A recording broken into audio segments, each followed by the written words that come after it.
Une carte et de grandes ambitions. Plusieurs projets d'envergure dessinent l'avenir de Djibouti, un territoire qui mise sur sa position géographique exceptionnelle à proximité d'une des voies maritimes les plus fréquentées du monde pour se hisser au rang des très grands ports internationaux. Nous sommes au ministère de l'Énergie et c'est dans ce bureau que se prépare l'un des projets les plus emblématiques pour la croissance du pays, un gazoduc de 749 km entre l'Éthiopie et le littoral de Djibouti. Le gaz, il provient de la région Somalie d'Éthiopie, dans le sud-est de l'Éthiopie, dans les bassins de l'Ogaden. Il sera extrait. Ensuite, il sera acheminé par gazoduc donc, de l'Ogaden vers Damer Dioug, en passant par approximativement l'ancienne ligne de chemin de fer. Donc, il va passer à proximité de la ville d'Addis Abeba, de Holhol, la localité de Holhol, pour atteindre Damer Dioug qui se situe dans le sud de Djibouti. Cet investissement de 4 milliards de dollars devrait permettre à l'horizon 2021 de transporter jusqu'à 12 milliards de mètres cubes de gaz naturel par an. À Damer Dioug, nous aurons une usine de liquéfaction qui va traiter et liquéfier le gaz naturel pour exporter vers les marchés extérieurs. Les autorités comptent tirer du projet des avantages économiques substantiels, aussi bien en termes d'emploi que de revenus de transit, car la nouvelle zone de Damer Dioug est appelée à devenir un grand pôle industriel. Nous espérons développer d'autres industries, par exemple un stockage pétrolier, une raffinerie, des usines métallurgiques, mais aussi diverses d'autres industries qui verront le jour. Et enfin, la phase 2 du DMP, du nouveau port de Doralé.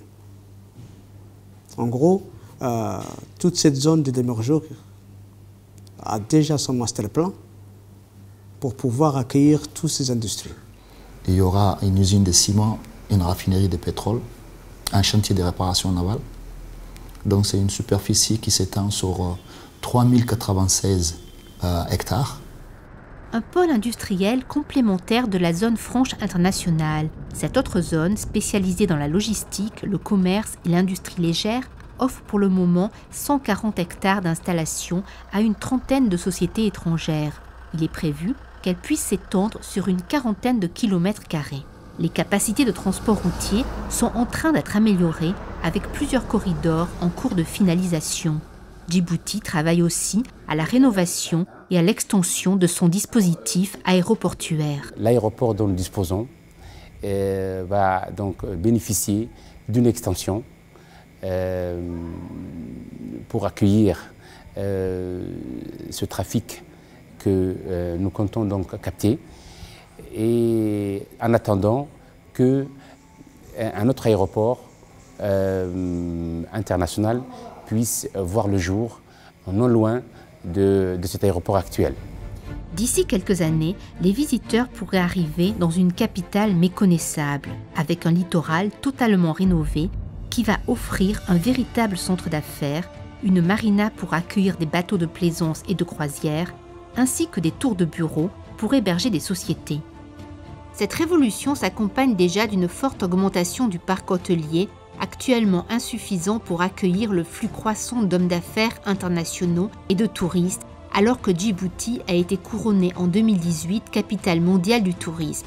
La volonté du gouvernement de Djibouti qui constitue à recevoir 500 000 touristes d'ici les prochaines années contribue à encourager l'ouverture de nouveaux hôtels pour augmenter le parc d'hébergement et de chambres en République de Djibouti. D'autres hôtels sont intéressés, d'autres chaînes internationales hôtelières comme Holiday Inn et d'autres hôtels sont intéressés à s'installer à Djibouti. Les propositions de projets de ces groupes internationaux concernent aussi bien la capitale que le littoral, une des richesses touristiques du pays. Et ce ne sont d'ailleurs pas nécessairement des standards de luxe qui attirent les touristes étrangers, mais plutôt un sens de l'hospitalité et de l'authenticité très recherché par les amateurs d'écotourisme, comme ici, dans ce campement de 15 cases à une trentaine de kilomètres de la ville d'Obok. Les touristes aiment bien les choses anciennes. Donc ils sont ici comme une brousse, qui se trouve comme une brousse, donc pas de luxe. C'est juste des gens qui vivaient avant nous-mêmes. Donc voilà, c'est ça qui le plaît. Alors que selon les chiffres officiels, 73 000 personnes ont visité Djibouti en 2014, le gouvernement veut attirer 500 000 touristes, la moitié en provenance d'Asie, d'ici 2030. Il espère ainsi voir le secteur contribuer 15% à la croissance d'ici 2035, contre 2% en 2016, avec la création de nombreux emplois à la clé. Les pôles régionaux de développement qui visent à propager la croissance économique à tout le pays joueront un rôle important dans cette stratégie, avec par exemple la région d'Arta destinée à devenir un hub du tourisme. Réputé internationalement pour ses sites de plongée et sa colonie de requins-baleines, le territoire compte sur ses trésors naturels comme le lac Assal pour intéresser un nombre croissant de voyageurs attirés par des destinations encore peu explorées. Industrie, transport maritime, commerce, tourisme, avec ce vaste chantier ouvert sur tous les fronts, le moins que l'on puisse dire, c'est que Djibouti met les bouchées doubles pour se hisser au rang des incontournables de la géostratégie mondiale.